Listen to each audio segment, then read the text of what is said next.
আসসালামু আলাইকুম এভরিওয়ান, কি অবস্থা? কেমন আছো তোমরা? আশা করি সকলেই অনেক ভালো আছো। তোমাদের দোয়া এবং ভালোবাসায় আমিও অনেকটাই ভালো আছি। তো তোমাদের অকাল বন্ধন গল্পের 9 নম্বর পর্ব নিয়ে হাজির হয়ে গেলাম। তো চলো বেশি কথা না বলে করি দেরি, চলো আজকের গল্প শুরু করি। নিউ ইয়র্কের আকাশে তখন কালবৈশাখীর মতো মেঘ জমেছে। জিয়ন তখন আরিনাকে পাজা কোলে করে নিজের 19 নম্বর অ্যাপার্টমেন্টে নিয়ে এলো। আজ প্রথমবারের মতো সে আরিনাকে নিজের ইচ্ছায় তার নিজের ডোমেনে, নিজের একান্ত ব্যক্তিগত জায়গায় নিয়ে এসেছে। আরিনা এখনো গভীর অজ্ঞান হয়ে পড়ে আছে। তার মুখটা ফ্যাকাশে, থাপ্পড়ের সেই লাল দাগটা নীলচে হয়ে ফুটে উঠেছে, আর ঠোঁটের কোণে শুকিয়ে থাকা ছোপ ছোপ রক্তের দাগ। জিয়ন আরিনাকে লিভিং রুমের সেই নরম চামড়ার সোফায় আলতো করে শুইয়ে দিল। হিটারের তাপমাত্রাটা বাড়িয়ে দিল। সে একটা কম্বল টেনে তার শরীরটা ঢেকে দিল। প্রায় 3 ঘন্টা হয়ে গেছে, কিন্তু আরিনার জ্ঞান ফেরার কোনো লক্ষণ নেই। জিয়ন ইতিমধ্যেই আরিনার গালে মলম লাগিয়ে দিয়েছে। এমন শক্তপোক্ত আর মানসিক আঘাত সব মিলিয়ে তার শরীর এখনো নিথর। জিয়ন সোফার পাশে ঠিক মেঝেতে বসে পড়ল। তার পরনে সেই রক্তমাখা শার্ট টাইটা অনেক আগেই খুলে ছুঁড়ে ফেলে দিয়েছে। সে আরিনার শান্ত মুখের দিকে তাকিয়ে রইল। জিয়নের চোখে আজ কোনো ঘৃণা নেই, বরং এক অসহ্য হাহাকার। হঠাৎ জিয়ন তার ক্ষতবিক্ষত ডান হাতটার দিকে তাকালো। কুয়েন্সের সেই গ্যারেজের যুবকটাকে মারার সময় তার হাতের গাঁটটাগুলো ফেটে গিয়েছিল। জিয়ন হঠাৎ একটা কাঁচের ছাইদানি হাতে নিল এবং সজোরে সেই ফেটে যাওয়া হাতের মধ্যে আঘাত করতে লাগলো। সে যেন চাইছে আরিনার শরীরে যে আঘাত করেছে সে তার চেয়ে বড় আঘাত তার নিজের ওপর নিতে। তাজা রক্ত জিয়নের হাত থেকে গড়িয়ে মেঝেতে পড়ছে। দামি কার্পেটটা ভিজে একাকার হয়ে গেছে, কিন্তু জিয়ন সেদিকে বিন্দুমাত্র খেয়াল নেই। সে যেন একটা ঘোরের মধ্যে আছে। সে আবারও আঘাত করলো। প্রতিটা আঘাতে শরীর থেকে আরো বেশি রক্ত ছড়াচ্ছে, কিন্তু সে নির্বিকার। তার চোখের কোণে জমে থাকা জল আজ সে লুকানোর চেষ্টা করছে না। জিয়ন নেশাতর আর যন্ত্রণা কাতর গলায় বিড়বিড় করে বলল, বেবিস ব্রেথ, কেন আমাকে এত চালাক? কেন বারবার আমার অবাধ্য হোস? তুই জানিস না তোকে আঘাত করার ক্ষমতা এই দুনিয়ার কারণেই, এমনকি আমারও না। কিন্তু তুই যখন আমাকে অগ্রাহ্য করে সেই রূপকথার পিছনে ছুটিস, তখন যন্ত্রণায় আমার মাথা শিরাগুলো ছিঁড়ে যেতে চাই। জিয়ন নিজের রক্তমাখা হাতটা আরিনার গালের ঠিক উপরে নিয়ে গেল, কিন্তু তাকে ছিল না। যদি তার অপবিত্র রক্ত আরিনার সেই নিষ্প্রাপ্তকার মধ্যে লেগে যায়। জিয়ন একটা করুণ হাসি আসলো। আঘাত পড়বে তোর শরীরে, আর ব্যথা পাবো আমি, ছেড়ে যাবে আমার বুক, কিন্তু আমি কি করব আরিনা? আমি যে তোকে হারাতে চাই না। এই জিয়ন তোকে সারা জীবন খাঁচায় বন্দি করে রাখবে, তবুও তোকে সেই মিথ্যা আলোর পেছনে গিয়ে মরতে দিবে না। জিয়ন নিজের হাতের ক্ষতগুলো আরো গম্ভীর করছে। সে যেন নিজের রক্ত দিয়ে আরিনাকে আঘাত করার প্রায়শ্চিত্ত করছে। সে বিড়বিড় করে আবারও বলল, আই হেট দিস ইমোশন। তুই কেন আবারও ফিরে এলি? আমাকে কেন আবার সেই 10 বছর আগের দুর্বল ফারজনে পরিণত করলি? আমি তো জানোয়ার হয়েই ভালো ছিলাম। জিয়ন হঠাৎ নিজের মাথাটা আরিনার হাতের পাশে সেই সোফায় ঠেকিয়ে দিল। রক্তের গন্ধে পুরো ঘরটা ভারী হয়ে যাচ্ছে। বাইরে সেই তুষারপাতের ঝাপটা কাঁচের জানালায় আশ্রে পড়েছে। জিয়নের সেই দুর্গন্ধ প্রতাপশালী আলফা ইমেজটা আজ এই নিস্তব্ধ ঘরের মধ্যে আটকে আছে, রক্তের মাঝে নীল হয়ে যাচ্ছে।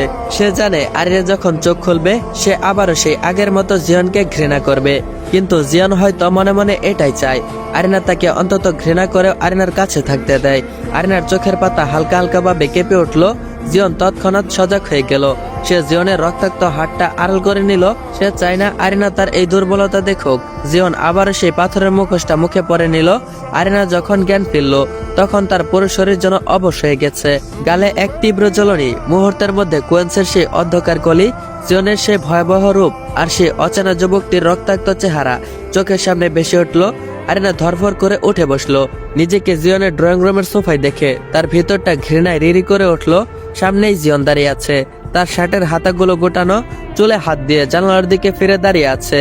আরিনা নড়াচড়া করতে দেখে ধীর পেয়ে ঘুরে দাঁড়ালো। জিয়নের চোখে মুখে সেই পাথরের মতো নির্লিপ্ত ভাব ফিরে এসেছে। অবশেষে আপনার জ্ঞান ফিরেছে আরিনা সৈয়দ। জিয়নের কণ্ঠস্বর অত্যন্ত শীতল। আরিনা যেন এই কণ্ঠস্বর শোনা মাত্রই হিতাহিত জ্ঞান হারিয়ে ফেললো। সে সোফা থেকে উঠে দাঁড়িয়ে তার দিকে তাকালো। আরিনা সোফা থেকে উঠে দাঁড়াতেই নামতে গিয়ে টলে পড়লো, কিন্তু জিয়ন হাত বাড়িয়ে যখনই ধরতে এলো, সে আর্তনাদ করে উঠলো আর বলল, হাত দিবেন না আমাকে। আপনার সাহস কি করে হয় আমাকে স্পর্শ করার? আপনি একটা জানোয়ার, একটা খারাপ লোক। আরিনা পাগলের মতো চিৎকার করতে শুরু করলো। টেবিলের উপরে থাকা পানির গ্লাসটা জিয়নের দিকে ছুঁড়ে মারলো। চলে যান আমার চোখের সামনে থেকে। আমি আপনাকে ঘৃণা করি জিয়ন সাহেব।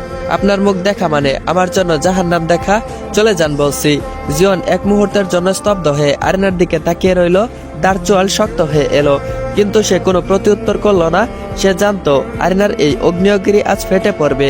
জিওন আর 1 সেকেন্ডও সেখানে দাঁড়ালো না, হন হন করে রুম থেকে বেরিয়ে গেল এবং দরজার ওপাশ থেকে তার চলে যাওয়ার শব্দ শোনা গেল। আরিনা সবাই হাঁপাতে হাঁপাতে বসে পড়ল। তার চোখের কোণে আজ জল নেই, বরং আগুন। সে দ্রুত এই অভিশপ্ত অ্যাপার্টমেন্ট থেকে বেরিয়ে যাওয়ার জন্য পা বাড়ালো, কিন্তু দুকদম এগোতেই তার পা যেন মেঝের সাথে আটকে গেল। নিচের দিকে তাকাতেই আরিনার রক্ত যেন হিম হয়ে গেল। কার্পেটের সেই মার্বেলের মেঝের উপর দিয়ে বিশাল এক রক্তের স্রোত বয়ে গেছে। রক্তগুলো এখনো পুরোপুরি শুকায়নি। আরিনা হতভম্ব হয়ে গেল। এই রক্ত কার? ওই ইন্ডিয়ান ছেলেটার নাকি? কিন্তু জিয়ন তো তাকে এইখানে নিয়ে আসেনি। তবে কি জিয়নের নিজের? আরিনা মনে পড়ে গেল জিয়নের সেই অদ্ভুত আচ্ছন্ন ভাবটা। সে বিস্ময়ে আর আতঙ্কে ড্রয়িং রুমটা খুঁটিয়ে খুঁটিয়ে পর্যবেক্ষণ করতে শুরু করলো। মেঝেতে পড়ে আছে একটা কাচের ছাইদানি, যার কোণে রক্তের দাগ। সোফার পাশে কার্পেটটা ভিজে কালচে হয়ে আছে। আরিনা বিড়বিড় করে বলল, এত রক্ত! এই লোকটা নিজের উপর নিজে আঘাত করেছে নাকি? ঘুরতে ঘুরতে আরিনার চোখ আটকে গেল একটা সাইডে টেবিলের উপর। সেখানে রাখা একটা কালো রহস্যময় ডায়েরিটা, যা জিয়ন এর আগেও তার পায়ের কাছে ছুঁড়ে ফেলে দিয়েছিল। ডায়েরিটার কভারের এক কোনায় জিয়নের হাতের রক্তের ছাপ লেগে আছে। আরিনার ভিতরের ঘৃণা চাপিয়ে এক প্রবল কৌতূহল টানা বাঁধলো। সে কাঁপা কাঁপা হাতে ডায়েরিটার দিকে হাত বাড়ালো। তার মনে হলো এই ডায়েরির পাতাগুলোতে হয়তো লুকিয়ে আছে কেন জিয়ন আজ এমন আন্ডারগ্রাউন্ডের ফাইটার জিয়ন হয়েছে, আর কেনই বা সে মেয়েদেরকে ঘৃণা করে। আরিনা ডায়েরিটা হাতে নিল। তার হৃদস্পন্দন বুকের ভিতরে যেন ড্রাম বাজাচ্ছে। ডায়েরিটার প্রথম পাতাটা উল্টাতেই আরিনার নিঃশ্বাস যেন বন্ধ হয়ে এলো। সেখানে বড় বড় অক্ষরে জিয়নের নয়, বরং ফারজিয়নের সে পরিচিত হাতের লেখায় কিছু একটা লেখা ছিল। নিউ ইয়র্কের আকাশ আজ বিষণ্ণ। বাইরে টিপটিপ বৃষ্টি আর কনকনে ঠান্ডা বাতাসের ঝাপটা রুমের জানালায় এসে আছড়ে পড়ছে। কিন্তু আয়নার ভিতরে যে জ্বর বইছে, তার কাছে এই বাইরের আবহাওয়া তুচ্ছ মনে হচ্ছে। তার সামনে পড়ে আছে সেই রহস্যময় ডায়েরিটা, জিয়নের ডায়েরি। ডায়েরিটা হাতে নিতেই আরিনার আঙ্গুলগুলো হিম হয়ে আসছিল। জিয়ন নামটা শুনলেই যেন তার বুকটা কেঁপে ওঠে। যেখানে তার ব্যক্তিগত জীবনের পাতায় চোখ রাখা মানে এক নিষিদ্ধ অন্ধকারে প্রবেশ করা। আরিনা দীর্ঘশ্বাস ফেললো, প্রথম পাতা উল্টালো। সে ভেবেছিল এখানে হয়তো কোনো কাব্যিক হাহাকার থাকবে, কোনো বিরহী মনের দীর্ঘ বয়ান থাকবে। কিন্তু না, ডায়েরির প্রতিটা পাতায় কোনো কবিতা নেই, কোনো অলংকারিক শব্দ নেই। আছে শুধু বিশ্লেষণ কিছু তারিখ আর ছোট ছোট বাক্য। এই বাক্যগুলো যেন জীবনের একঘেয়ে এবং যন্ত্রণাময় জীবনের এক একটা জীবন্ত ক্ষত। সে পড়তে লাগলো, ডে 3 স্টিল অ্যালাইভ, 3 দিন এখনো বেঁচে আছি। খুবই সংক্ষিপ্ত, কিন্তু কি ভয়ানক এর গভীরতা। অর্থাৎ প্রতিদিন তার কাছে ছিল কেবল টিকে থাকার লড়াই। বেঁচে থাকাটা তার কাছে আশীর্বাদ নয়, বরং একটা বোঝা হয়ে দাঁড়িয়েছিল। আরিনা দ্রুত পাতা উল্টাতে লাগলো। তার চোখের সামনে দিয়ে সময় যেন দ্রুত বেগে পেছনের দিকে ছুটছে। 117 দিন, কিন্তু ব্যথা কমে না। আরিনা থামলো। 117 দিন মানে তো প্রায় 4 মাস। 4 মাস ধরে একটা মানুষ একই যন্ত্রণাকে বয়ে বেড়াচ্ছে। কিন্তু কেন? কেমন হয়েছিল সেই দিন? সে কি আরিনার কথা ভাবছিল, নাকি নিজের হারিয়ে যাওয়া অস্তিত্বের সুখে ছিল? 10 বছর, দীর্ঘ 10টি বছর মানে 3650 দিনেরও বেশি সময়। আরিনা যখন শেষ পাতার দিকে পৌঁছালো, তার চোখ আটকে গেল একটি লাইনে। সেখানে লেখা ছিল দিন 3846, এখনো একা। এই গাণিতিক হিসাবে সাজানো একাকিত্ব আরিনার বুকে এসে বিঁধল। লোকটা একদিনের জন্য কি শান্তিতে ছিল না? প্রতিটা দিন, প্রতিটা মুহূর্ত সে হিসাব করে কাটিয়েছে, যেন সে একটা জেলখানায় বন্দী। জীবনে সেখানে কোনো মুক্তির কোনো পথ নেই। এই একাকিত্ব কি তার জীবনের তৈরি করা, নাকি ভাগ্য তাকে এই নিঃসঙ্গতার চাদরে মুড়িয়ে দিয়েছে? ডায়েরির একদম শেষ পাতায় এসে আরিনা থমকে গেল। সেখানে অন্য পাতাগুলোর মতো সুশৃঙ্খল কোনো তারিখ নেই, বরং কাপা কাপা অক্ষরে সেখানে একটা শুধু প্রশ্ন লেখা, who is my first love? কে আমার প্রথম ভালোবাসা? এই হাতের লেখা, এই কলম চালানোর ধরন, কলমের কালির দাগটা এখানে একটু বেশি গাঢ় হয়ে আছে। আরিনার চোখের সামনে 10 বছর আগের সেই চিরচেনা স্মৃতি সিনেমার মতো রঙিন হয়ে ভেসে উঠল। সে হয়তো ভাবছে, এই তো সেই ফারজান সৈয়দ, তার অতি পরিচিত, অতি প্রিয় ফারজু ভাই। স্মৃতিগুলো যেন তাকে গ্রাস করতে চাইলো। তার মনে পড়ে গেল সেই শান্ত ছেলেটির কথা, যে 5 ওয়াক্ত নামাজ পড়তো, যার চোখে ছিল অদ্ভুত এক প্রশান্তি, যে শান্ত কোনো দিঘির টলমলের জল, যে ছিল অত্যন্ত বিনয়ী ও শান্তশিষ্ট। বড়দের সম্মান আর ছোটদের স্নেহ করার ক্ষেত্রে যার কোনো তুলনা ছিল না। সে ফারজু ভাইয়া আজ রক্ত আর নেশায় ডুবে থাকা ভয়ঙ্কর এক আন্ডারগ্রাউন্ডের ফাইটার জিয়ন। আরিনা শক্ত করে ডায়েরিটা বুকের সাথে চেপে ধরলো। তার শরীরের সমস্ত শক্তি যেন নিঃশেষ হয়ে গেছে। সে দপাস করে মেঝেতে বসে পড়ল। তার দোগাল বেয়ে নোনা জল গড়িয়ে পড়ল। কান্নায় বুকটা ফেটে যাচ্ছে, কিন্তু চিৎকার করার ক্ষমতাও নেই তার। যে মানুষটাকে সে কোয়েন্সের গলিতে গলিতে পাগলের মতো খুঁজে বেড়াচ্ছিল, যার জন্য সে রাতের পর রাত প্রার্থনা করেছে, সে আসলে এই জিয়ন নামধারী দানবটার ভিতরে মরে পড়ে আছে। আপনি নিজেকে কতটা বদলে ফেলেছেন ফারজু ভাইয়া। আরিনা বিড়বিড় করে কথাটা বলতে লাগলো, তার কণ্ঠস্বর কান্নায় বুঝে আসছে। একটুও কি মায়া হলো না আপনার? কেন নিজেকে এই অন্ধকারের অতলে ডুবিয়ে দিয়েছেন? এই ঘৃণা, এই নিষ্ঠুরতার দেয়াল কেন তৈরি করেছেন নিজের চারপাশ জুড়ে?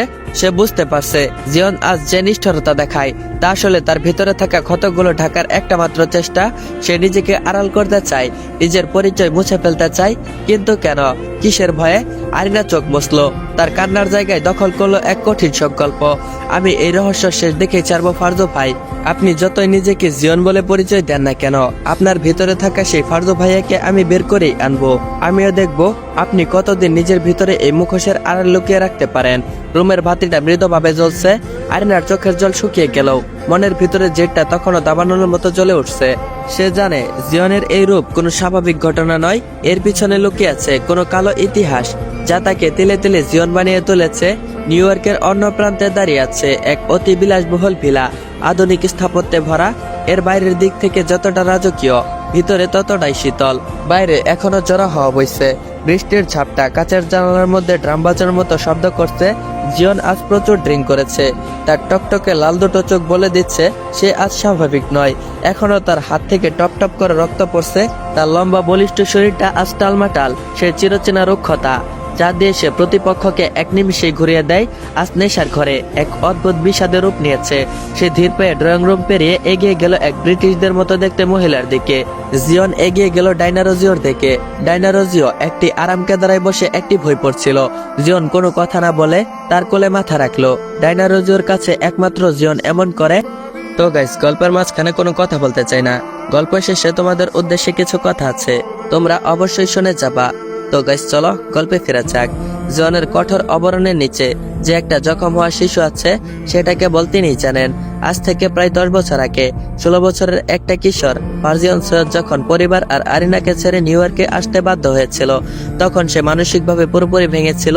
নিউ ইয়র্কের রুক্ষ জীবন আর একাকিত্ব তাকে এতটাই গ্রাস করেছিল যে সে তিনবার আত্মহত্যা করার চেষ্টা করেছিল। ডাইনারোজিও আর তার নাতনি জেডি তাকে উদ্ধার করেছিল এক মর্মান্তিক সময়ে। ডাইনারোজিও নিজের জীবনেও ছিল এক সুখে পরিবর্ণিত, তারাও নিজেদের প্রিয়জনদেরকে হারিয়ে নিঃস্ব হয়েছিল। সেই একই পথের পথিক হিসাবে তারা ফারজিয়নকে আপন করে নিয়েছিল, কিন্তু তারা বুঝতে পেরেছিল শান্ত ফারজিয়ন এই নিষ্ঠুর পৃথিবীতে টিকে থাকতে পারবে না। তাই তারা তাকে গড়ে তুলেছিল নতুন করে, তাকে শিখিয়েছিল লড়াই করতে, শিখিয়েছিলেন আবেগহীন হতে। তারাই তাকে বানিয়েছিলেন জিয়ন। ডাইনারোজিও পরম মমতায় জিয়নের চুলে হাত বুলিয়ে দিলেন। জিয়নের রক্তাভ চোখের পাতায় তখন জল চিকচিক করছে। এই পাথর মানবিকী কাঁদে। ডাইনারোজিও নিশ্চুপ মমতায় বললেন, জিয়ন বেটা, কি হয়েছে আমাকে, মানে তোর গ্র্যান্ডমাকে বল, কেন নিজেকে এইভাবে শেষ করছিস? কিসের এত কষ্ট তোর? জিয়ন গ্র্যান্ডমার কোলে মুখ লুকিয়ে নেশাতুর গলায় বিড়বিড় করে বলতে লাগলো, গ্র্যান্ডমা, কেন সে আমার জীবনে ফিরে এলো? আমি তো তাকে ছাড়াই ভালো ছিলাম, নিজেকে পাথরের মতো গুছিয়ে নিয়েছিলাম, চারপাশটাই দেয়াল তুলেছিলাম যাতে কোনো আলো প্রবেশ করতে না পারে। কেন সে এসে আবারও আমার ভিতরে সেই দুর্বল মানুষটাকে জাগিয়ে তুললো? কেন সেই পুরনো স্মৃতিগুলো আমাকে বারবার কষ্ট দিচ্ছে? ডাইনারোজিও কোনো উত্তর দিল না। তিনি জানেন ফারজিয়ন থেকে জিয়ন হওয়ার পরটা মোটেও সহজ ছিল না। এই ছেলেটি গত 10 বছর ধরে এক অদ্ভুত আগুনের উপর দিয়ে হাঁটছে। সে এইদিকে তার হারিয়ে যাওয়া প্রেমকে ঘৃণা করতে চায়, কারণ সেই প্রেমই তাকে দুর্বল করে দিয়েছিল। আবার সেই প্রেমের জন্য সে আন্ডারগ্রাউন্ডে লড়াই করে নিজেকে শান্তি দেয়। সে নিজেকে ঘৃণা করে কারণ সে এখনো আরিনাকে ভুলতে পারেনি। ভালোবাসার এই দহন বড় ভয়ঙ্কর। জিয়ন আবারও বলতে লাগলো, সে আমাকে ঘৃণা করে গ্র্যান্ডমা। তার চোখে আজ শুধু আমার জন্য ঘৃণা আর অবজ্ঞা, অথচ আমি তো তাকে কেবল আগলে রাখতে চেয়েছিলাম। আমি কি এতটাই খারাপ হয়ে গেছি? ডাইনারোজিও এবার জিয়নের মুখটা দুহাতে তুলে ধরলেন। তার চোখে অদ্ভুত এক জেদ। তিনি এমন একটা নারী, তিনি অন্ধকার জগতের উঁচু চড়াই দেখেছেন। তিনি কঠোর কিন্তু আশ্বস্ত সুরে বললেন, জিয়ন বেটা, কেন ভেঙে পড়েছিস? তুই না আমার জিয়ন। যদি তাকে চাস তবে তাকে অন্যের হাতে কেন তুলে দিবি? ইউনো জিয়ন, জিয়ন চেয়ে নেয় না, বরং তাকে ছিনিয়ে নিতে জানে। সে তোর ছিল, তোরই থাকবে। জিয়ন শূন্য দৃষ্টিতে তাকিয়ে রইল। ডাইনারোজিও আবারও বললেন, যদি সে তোকে ঘৃণা করে তবে সেই ঘৃণাকে ভালোবাসায় পরিণত করার ক্ষমতা তো তোর আছে। তুই জিয়ন, আন্ডারগ্রাউন্ডের কিং, তুই কখনো হার মানিস না, আর আজও মানবি না। দুর্বলতা থেকে দূরে সরিয়ে দে। যদি ভালোবাসা দিয়ে না পাস তবে অধিকার দিয়ে তাকে অর্জন কর। ড্যানিয়েল জিওর এই বিষাক্ত কিন্তু শক্ত কথাগুলো জিওনের মস্তিষ্কে এক নতুন উন্মাদনার সৃষ্টি করলো। তার সেই ডার্ক পার্সোনালিটি যা সে গত কয়েকদিন ধরে দমিয়ে রাখার চেষ্টা করেছিল তা আবারও মাথা চারা দিয়ে উঠলো। তার চোখের জল শুকিয়ে গিয়ে সেখানে এক দ্রুণ ঝিলিক দেখা দিল। সে উঠে দাঁড়ালো।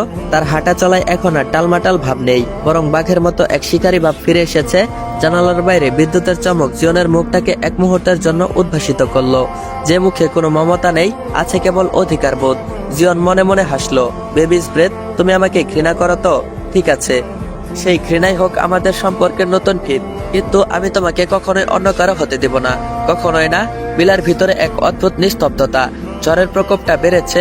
জিওন জানালার দিকে তাকিয়ে ভাবছে, অন্ধকার যখন ঘনীভূত হয় তখনই শিকার শুরু হয়। আসসালামু আলাইকুম এভরিওয়ান, অকাল বন্ধন গল্পের 9 নম্বর পর্বটা এইখানেই এন্ড করা হলো। তো আগেই বলে দিচ্ছি, ভুল ত্রুটি ক্ষমার দৃষ্টিতে দেখবা।